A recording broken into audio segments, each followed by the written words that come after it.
Hey there, everybody, Paler here. Hey, door, get out of my way. I'm trying to talk to people. Stop showing up.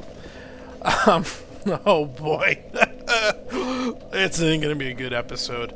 I'm getting over a migraine, so I'm gonna be a little loopy. I apologize. Things are gonna come even slower, which is saying something for me. Alright, well, welcome back to Dark Souls 2. And today, I think we're going for, what do they call it? The Skeleton Lords, or Skeleton Kings.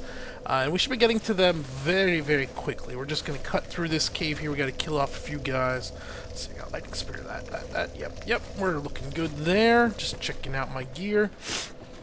It's been a little while since I've played this character, actually, so this might, I don't know how this is gonna go. I've been messing around. I tried to create a hex-based character. Whoa! Just wanted to see how a hex build would go, and in short, it didn't. It ended up turning more into a faith build character. So the primary hex I was trying to use, basically the hexes are broken down as I knew they were, but I didn't realize how much they were broken down into ones that are cast via sorcery staffs and ones that are cast via what am I looking for? The things that we use for our faith. Not chandeliers. Oh my god, I cannot think of it at all. Chimes. Okay, yeah, they're broken down through that. Well, the way the spells actually work, so the ones cast through the mage staffs tend to be a little more... Whoa. Oh, that guy just... I thought we were getting ganked from behind. The ones that come from the mage staff tend to be more like sorceries. They tend to fly a bit further. They come, are lobbed a little more. You tend to have a few more uses from them, and so forth. Really? That hit me? Whereas the ones from the chimes tend to be a little more like you would expect... Oh my god. I am playing awful. Tend to be a little more like you would expect a faith-based spell to be cast by. At least that was my experience with it. However, the faith-based ones are a little weird.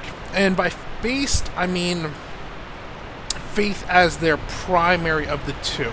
They still require a fair bit of... a fair bit of int. So the ones I'm using, I want to say that they're Resonant something. I can't remember what exactly they're called. Resonant Soul something. Require 10 int and 16 faith to use. However, they have another ability. In order to use them at your full power, you have to have 100 free souls. So every time you cast it, it consumes 100 souls. And you cast it again, it consumes 100 souls. And again, and I was just running myself out of souls using it as a primary. We'll talk about this a little bit more after this battle. Okay, so we're about to go in here. We're going to fight the Skeleton Kings or Skeleton Lords. And basically, there's 3 of them. This fight is pretty easy. I'm going to progress in, and I'll talk as we go. So you see as we enter here, there's 3 kind of thrones. And they're going to come down off the thrones. Each one has slightly different attacks. That one has big fireballs. This one's got a scythe, and he's going to kind of mix that around. Hey, stop that. The key here is after you kill one, 4 enemies will spawn from it. And so if you kill all 3 skeletons real quick, you end up with... Ooh, this is... Oh! Wow. I've never died to that guy. I am not on it today. This is going to be a bad playthrough. Alright, well, we'll talk about it as we run back, and then we'll go and do it again. Let's swap out our ring to the other one. There we go. Alright, so there's 3 Skeleton Lords. As you kill one, they break apart, and they spawn 4 little skeletons. Take about, I don't know, 2 seconds, 3 seconds to form up. And each one spawns 4 different skeletons.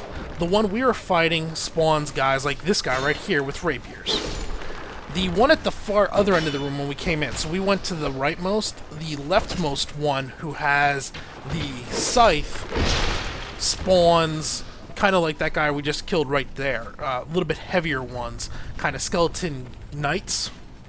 And the middle one, the one we were going to try to avoid at least early on, he spawns pinwheel guys from the first game, very similar to them. The guys that their frames kind of around a wheel and they're going to roll into you. So he tends to be the last one you want to kill. So the objective is you kill either the far right or the far left. Once he is down, you kill off the 4 guys that come from him. They're pretty easy. Then you kill the other guy, the one with the scythe, and kill the 4 guys that come from him. Again, pretty easy. And then you kill the last guy, who's the guy with the big, heavy staff, and he will summon 4 pinwheel guys. And the key is to kill the 4 pinwheels before they can really do much damage. Now, the pinwheel guys are not as bad as they were in the first Dark Souls. They're quite a bit weaker, and for the most part, they just go down pretty easy. However, if they do get a good roll on you, they're going to do a good bit of damage. However, there are 2 relatively large pillars in the room that you can use to line of sight, and just keep them away from you. We do have 86 holy water urns and our lightning, so we got it now. Rather than talk too much, I'm going to focus on playing. We're going to run right in here, we're going to pull out our lightning, and we're going to lightning blast this guy to the face, and he's down. Now, if you look here, that one guy's got the big skull, where this guy has a scythe. The one with the big skull is the one we're avoiding. And we're just going to kind of kite these guys around, and we want to kill off these skeletons as they spawn, without hopefully getting bleed attacks from the scythe guy. Ow! Alright, we're gonna loop around.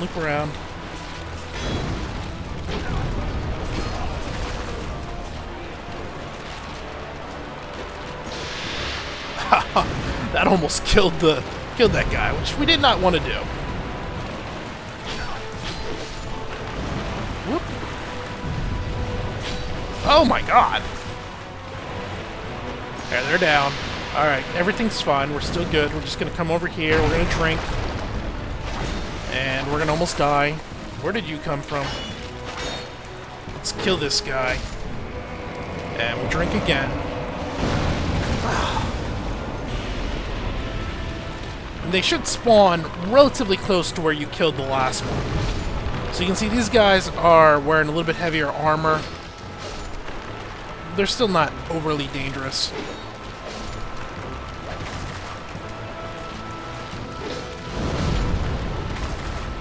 Alright, and then we got one last skeleton to kill. Let him come away from the wall a little bit. Just because we don't want the bone wheels to be spawning. Oh my god, I missed him? What is going on?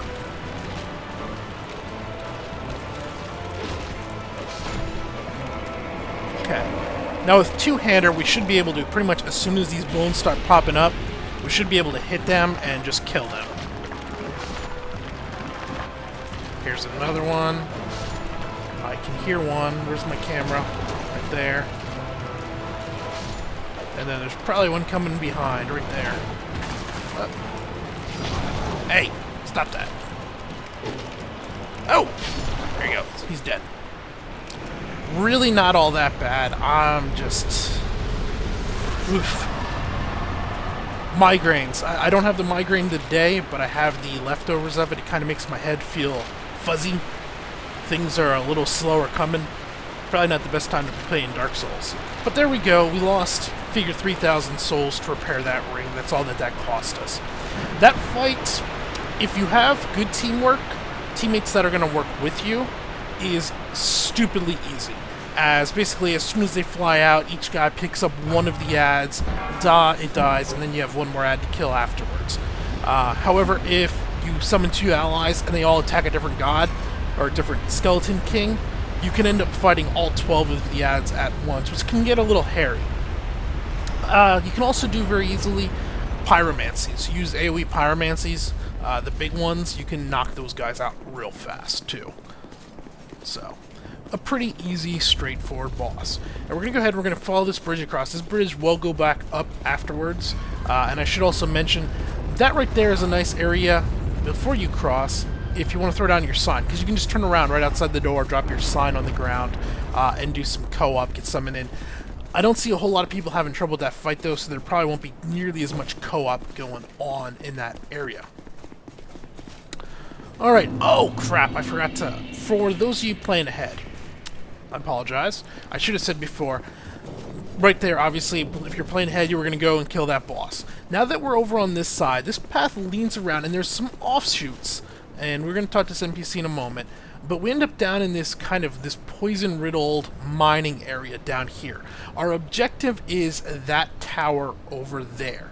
Inside that tower, there's a boss, and then right beyond that boss is a bonfire. The boss is relatively easy, so you shouldn't have too much trouble with him. Just give it a few tries, but this path will lead around, and it's fairly linear. There are, like I said, a few little offshoots with some loot in it and everything we're going to pick up, but for the most part, you can't really get lost. You're going to end up in that tower, and you're going to end up fighting that boss. So that is our objective beyond what we've already done today.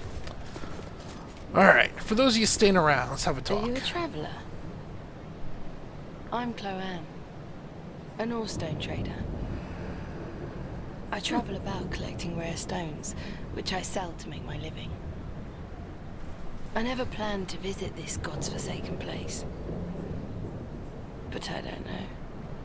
I just sort of ended up here. I must have just wandered in. But now that I'm here, I've been scouting around for rare bits. Oh, don't look at me like that. Many of these stones are quite useful. Oh, now you're in. Alright, we're going forward. I don't have the patience for it. So, this is the vendor for chunks and everything. She also does have a few spells. She's got Soul Appease, which is it's a bit of an odd one. We'll talk about that in a little bit. And a Hex. Now, if we continue to talk to her, she will go back to Majula. I came here in search. So we're going to just go through all the chat options. And send her back for now. I've searched. Perhaps we'll meet again. There we go. She said moving along. Live that long. So, Bye. right now she just sells 10 Titanite shards. When she gets back to Majula, by then she may be selling unlimited Titan shards or soon thereafter. As we kill bosses and move up through the game, her inventory constantly expands. And from what I can tell, it's more based off of what you've completed in the game than how much you've bought from her. Though it may be based off the other one. I can't confirm one way or the other. But eventually she'll have unlimited shards, and she'll start selling like 10 large Titanite shards. And then she will start selling unlimited large Titanite shards, and she'll have like 10 chunks. And by the end of the game, she actually sells everything in unlimited quantities. But it'll take a little while to get there. This is why early on I was talking about it's okay to pretty much take anything you might want to use up to +5, as by mid-game you can get unlimited items, or unlimited +5 upgrade items. There's a skeleton here, just be careful. Okay, that guy we just killed down in the pit. They are dangerous if you don't have a strong ranged attack, so they do cast very heavy hex-based magic, and we will see that coming up here in a little bit. We're not done with those guys by any means. I got my life gem out, so once we get poisoned... Hey! Once we're poisoned, we'll just pop life gems until it's done, and it'll basically heal us for as much as the poison's hitting for. As you can see there, it's about even. And once the life gem wears off, it starts going down again. We're just going to loot all this stuff. There's a bunch of items here. We are actually in this area. We're going to start getting our first fragrant branch of yore, which is used for removing petrification. So that'll open up several paths. That'll open up the boss that, or I'm sorry, the NPCs that allows us to sell boss souls. It'll also open up our pyromancer and some other stuff. Okay. Now in here, before we go around, we actually want to hop off, and down here there is a chest in the smog. Let me go ahead and loot that. Fire Seed, Divine Blessing. So Fire Seed is used for upgrading our Pyromancy Flame. And then, around this way, is my favorite NPC, Gavadon. Whoa! We're gonna die, we're gonna die, we're gonna die. Whew. That poison got a little ahead of me there. There we go. Wasn't paying attention. Raw still. That's an upgrade item. It's...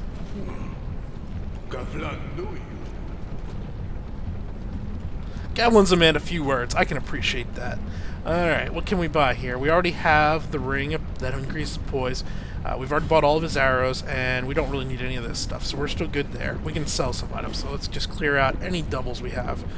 We'll hold on to the longsword because we have a fire and regular. Regular, 1, 1, 1, 1, 1, 2. So we have 2 morning stars. We don't need 2 of those. Alright. Everything's good there. Let's come on down through here. So these next few areas are going to probably go fairly quickly. There's 1, 2, 3, 4 bosses here in the next few zones. One of them's fairly hard, the others aren't too bad. And that one that's fairly hard can actually be made relatively simple with the right summons, pretty much directly that. And if you have a decent ranged attack. So, Many deal, many thanks. alright, Gavlin's gonna leave here at this point. We will run into him more times before the game is done, and eventually he will just take up shop in one location. As I was saying though, so we're really starting to get into the heart of the middle section of the game. There's going to be several bosses. There's going to be a lot of options for co-op here. There's going to be a lot of options for upgrade items, loot items, soul farming. It's probably my favorite part of Dark Souls 2 coming around here. We are going to get a second casting of Lightning Spear, so we will have 22 casts of it instead of 11. We're going to get quite a bit of armor. We're going to get just all kinds of great things coming up here. And we are actually going to be joining the Sunbros here momentarily, which we will then farm that out. I don't know how much of that I'm going to do on camera, but Sunbros... I got to upgrade my charm, or chime. Holy crap.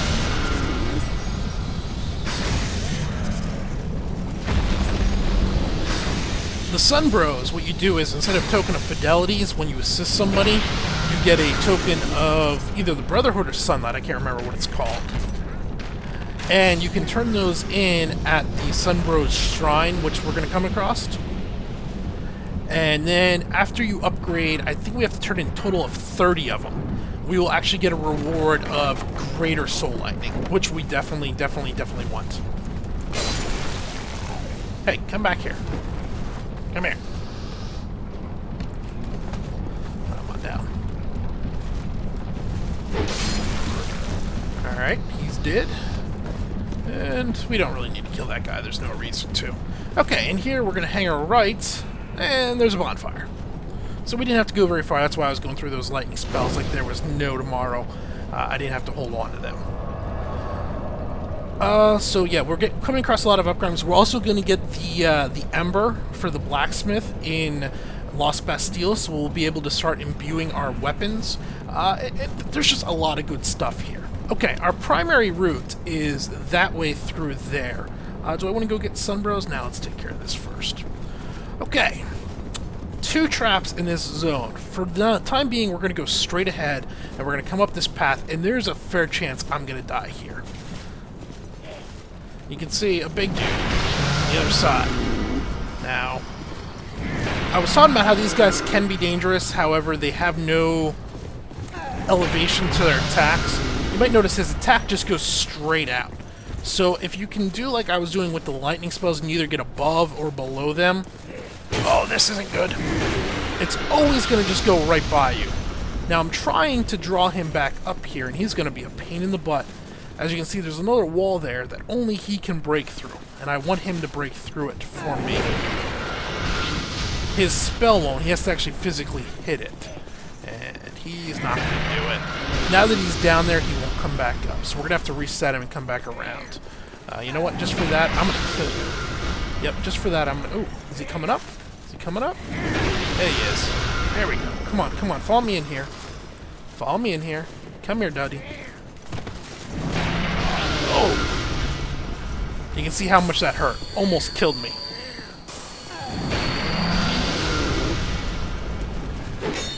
Dude, come here. Come on, buddy. Come on.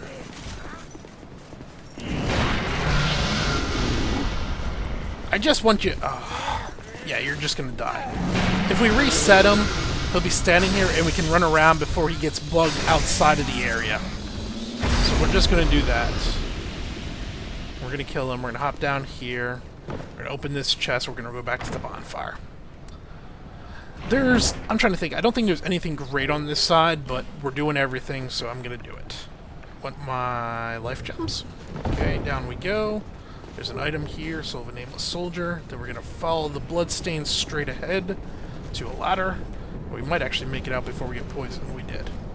Okay, let's reset that stupid guy. And we'll run back in there again. Let's see, so I was talking about hexes and what I found out. And I mean, the hexes were very strong. But I did not find they were actually stronger than... No, come back here. I did not actually find that they were stronger than my lightning spells. So, on my hex-based character... Yeah, come on, swing a little closer. Come here. Come back here. Come here. Don't move.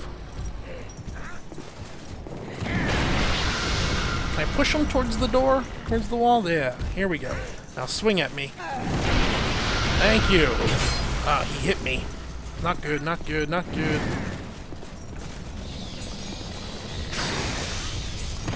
Woo! Die.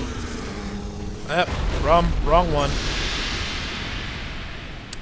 So, in my experience, what I found was, while the hexes were very strong and I had more uses of them, they weren't more powerful than my lightning spear. And since I was already going a fairly heavy faith build, I had 16 or 18 faith just to equip them. I went ahead and went to 22, and I'm using now the hexes to augment a faith heavy build, and it actually seems to be working. And we may pick up some of that for this character also, as it could be quite helpful to do. Now, as I said, it was draining souls, but not a huge amount. About 100 per cast, or exactly 100 per cast. So you were going through, I think I had 20 of them, or 22, so you were using basically 2,000 or 2,200 souls per entire cycle of casts. However, if you use them on several different bosses in a row, like I got stuck with that character, here's a big ambush area. Let's focus here again. We're going to come in, we're going to just slow down for a second. You see 2 and 2 are the big guys with the meat cleavers. We're going to come up here, and the first one on this angled wall here is actually a gap. And we can enter in here and get in behind him. And this is actually where we want to go anyway. Here is the Fragrant Branch of Yore. So that's the Remove Petrification. I'm also going to grab Lightning Spear, and there is a lizard back here I want to try and get before it takes off. Good. Yep. And this is a dead end. This is a death. Don't roll down there. I've chased that lizard more than once. Well, only once. Down that hole, and it's instant death. Alright, now we do want some of these items out here in this area, so we're gonna kill these guys. At least we're gonna try to.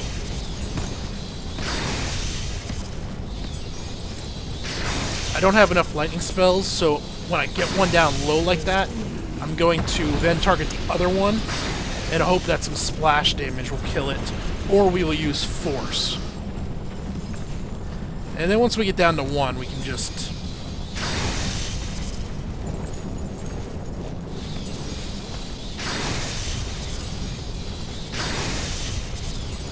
didn't have to throw that one. Alright, now we have force. Not done yet, buddy.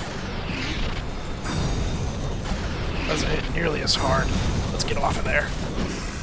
And we'll just go to town with the sword. Come on. 1.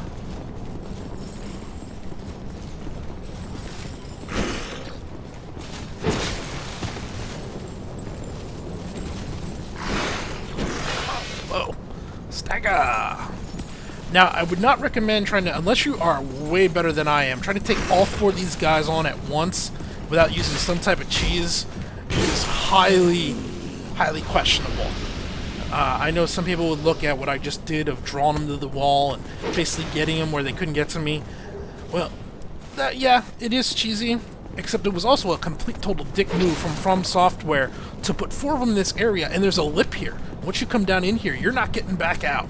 So the only way through is either kill them or die. Well, if you want to loot all this stuff. I suppose you could just kite them in circles over and over and over and over again. But, yeah. If you want the souls, if you want to get the items safely, you basically got to find some way to shoot them down. If you picked up some poison arrows from Gablon, you could poison those guys. That would work too. The other thing that would work, if you have a very long thrusting weapon, a pike, a spear or something, you can kind of get them to just kind of hang out here in front, and you can wear them down that way. And let's see here. Something spice. Okay, I think that's everything in this area. Yep, we're good to move forward now. So we got all that loot. There's still a little bit more loot we want to get, and I want to get all of my magic casts back. So we're going to go back to the bonfire. But yeah, back to hexes again. I keep getting off topic. I was not overly impressed as a pure hex build. What I'm almost kind of seeing now is if you choose an int or a faith-based build, there'll be a few hexes, 2 or 3, that you can actually acquire without going way off your primary build. You're going to need a bit of int or a bit of faith, depending on which one you're doing, but you're not going to need a ton. And that can be where hexes could really come in quite nicely. And that's probably what I'll end up branching out this character at then too. That guy's a complete total joke.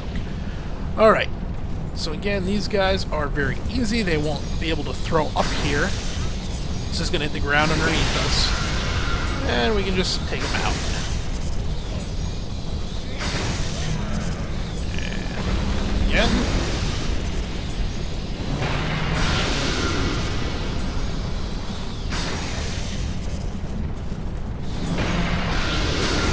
It's funny, my hex-based character actually does more lightning damage than this guy, because I have his chime upgraded to +8, I think. Excuse me. Chameleon, Brave Warrior. So that is the spell that allows you to look like pots and vases and stuff in the zone. It's used for PvP for the most part. You can set up little traps where they run by you thinking you're just some debris on the ground, and then you stab them in the back. Alright, one last item we want to get, and we're going to get that by hopping down this hole? No. This hole. We could go down either hole, but there's an item in this hole. So let's pop a life gem, down we go. Pick up this item. Now this is going to lead up and then to the right. For the most part, if you run forward, you'll eventually find your way, and right before we hop, there's a ledge. There's another Simpleton Spice. And we're good to get out of there. And we're going to pop another life gem. And now, let's join the Brotherhood.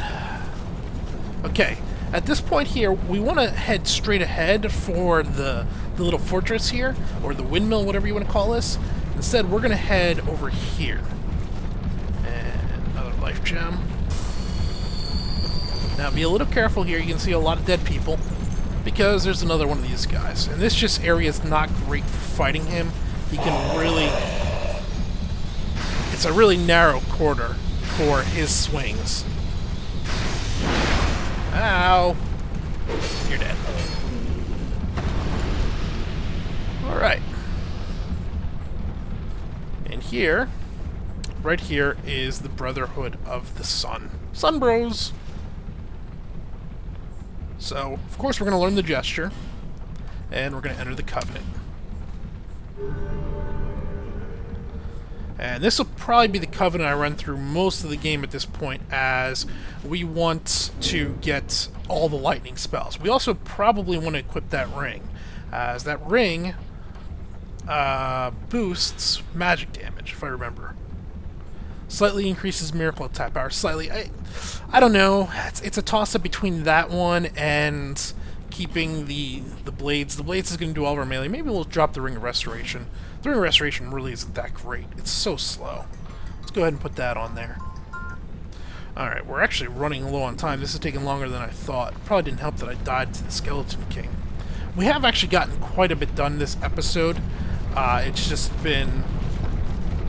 there is a lot of loot, and really this whole zone of the game is kind of like that. There's a ton of loot everywhere. I think what I'm going to do is I'm going to go back and we're going to split the episode up, and then the next episode will be right away towards that first boss within... there's actually some loot before that too. Yeah, it's probably best to split it up. I've been rambling, I apologize. But till then, I'm going to actually just continue right on recording, maybe go do some upgrades real quick. But we'll see how that goes. And, oh, hang on, we gotta change our sign. Gotta change our sign. Our new greeting and our new outro, plus that. We should have, whoops, that's not what I wanted. Let's see. This should be bow. Where's our bow? We do the double bow. And then our wave. Yeah, that'll work. Alright, well, till next time then, everybody. This has been Paler. Thanks for watching.